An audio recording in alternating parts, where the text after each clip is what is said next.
You're watching the 2013 World Under-17 Hockey Challenge presented by FastHockey.com. My name's Nico Cardarelli, and my guest right now is Jocelyn Thibault, former NHLer and current owner of the Sherbrooke Phoenix. We have 4 players from the Phoenix here playing for Quebec, and 1 for Atlantic. So it's a lot of fun for us to watch them play and to see how they have progressed so far. I'm glad you brought that up. I wanted to ask you, what have you thought so far of the players that Sherbrooke sent here to this tournament? They've been very good. And I think they've represented the Sherbrooke franchise quite well as well. They're all very skilled players, very well-spoken young men, and Absolutely. I think that reflects really well on your franchise. Well, thank you, absolutely. And we look for good players, good athletes, but we also look for good persons, good personalities, and they're great kids. They're character kids. As a goaltender, you must know that often the goalie does have to be the best penalty killer on the ice. Well, absolutely, and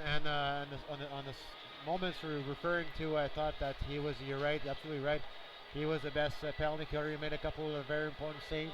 This is where future stars can really start to showcase their talent, and I think that's very exciting for fans who get to come see the action. Oh, for sure. It's fun to play in, and it's fun to watch. What was your experience like as a player in this tournament? Well, it was awesome. Last question for you, and again, we really appreciate your time.